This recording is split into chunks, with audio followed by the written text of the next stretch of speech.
ছোটোবেলায় দেখতাম মা, চাচি, দাদি সবাই মিলে কলে পিঠা কাটছেন। আর তখন তো পিতলের মেশিন খুব একটা ছিল না, দু একজনের ছিল আর কি, তাও সেটা সবাইকে দিতে চাইতো না। আর কাঠের মেশিন ছিল, সেই মেশিন দিয়েই সবাই সেমাই কাটতো। অনেক কষ্টকর ছিল সেই মেশিনে পিঠা কাটাটা আর কি। তারপরে সবাই অনেক আনন্দের সঙ্গে পিঠা তৈরি করতো। আসসালামু আলাইকুম বন্ধুরা, কেমন আছেন সবাই? তো আমি একটি পিতলের মেশিন কিনেছি, আর মাঝে মধ্যে আমি এই মেশিন দিয়েই সেমাই কেটে বাচ্চাদেরকে দিই। বাইরে থেকে সেমাই খুব কমই কেনা হয়, যখন ওরা বায়না করে তখন। তাছাড়া লাচ্চা সেমাই ওইভাবে কেনা হয় না। আমার কাছে মনে হয় যেন বাড়িতে তৈরি সেমাইটাই সবথেকে স্বাস্থ্যকর, সেজন্য আমি বাইরে থেকে খুব একটা কিনি না। তো আজকে আমি আপনাদেরকে আতপ চালের গুঁড়া দিয়ে সেমাই তৈরি করে দেখালাম।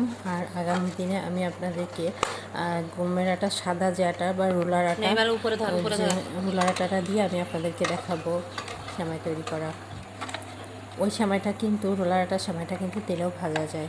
তো আতপ চালের পিঠা তৈরি করার জন্য আমি এখানে প্রথমে আটার একটা ডো তৈরি করে নিয়েছি। তারপরে এই যে মেশিনের ভিতরে এভাবে দিয়ে আমি টিপে টিপে মেশিনের ভেতরে আটার ডোটা ঢুকিয়ে দিচ্ছি। আর এখান থেকে যে সেমাইটা বের হচ্ছে, এখানে আমি গুঁড়োটা ফিকে দিয়ে দেবো, মানে আতপ চালের গুঁড়োটা। তাহলে কী হবে, একটা সেমাইয়ের সঙ্গে আরেকটা সেমাই লাগবে না, খুব সুন্দরভাবে সেমাইগুলো লম্বা হয়েই পড়বে, নিচে ভেঙে যাবে না। তো আটাটা একটু বেশি সেদ্ধ করে নিতে হবে, আর পানি দিয়ে কিন্তু ভালোভাবে চেপে চেপে মথে নিতে হবে। একদম নরম একটা ডো তৈরি করতে হবে, খুব একটা বেশিও না, নরমও না আর কি। তো ওইভাবে তৈরি করলে কিন্তু পিঠাটা অনেক সুন্দর হবে। দেখুন কত সুন্দর হয়েছে আমার সেমাইগুলো, একদমই আমি নাড়া দিচ্ছি হাত দিয়ে, তবুও ভাঙছে না। তো আমার পিঠা হয়ে গেছে কাটা, আমি এবার করে নিলাম, কেটে নিলাম, ছাড়িয়ে নিলাম মেশিন থেকে আর কি। তো এগুলো আমি এখন এই যে গুঁড়ার আমি ছিটিয়ে দিয়েছিলাম যেন একটার সঙ্গে আরেকটা না লাগে। এখন আমি এই গুঁড়া থেকে আস্তে করে একদম আলতো হাতে পিঠাগুলো উঠিয়ে আমি ছেড়ে ছেড়ে নেব, গুঁড়োর ভিতর থেকে আলাদা করে নেব। নিয়ে এই সেমাইগুলো কিন্তু আপনার রোদে শুকিয়ে নিতে পারেন, আবার এমনিতেও কাটার সঙ্গে সঙ্গে রান্না করতে পারেন। কাটার সঙ্গে সঙ্গে রান্না করলে কিন্তু বেশি মজা হয় আমার কাছে মনে হয়। তো সেজন্য আমি রোদে শুকাই নিই। যেহেতু মেশিন যখন ইচ্ছে তখন কেটে নেওয়া যায় আর কি পিঠা।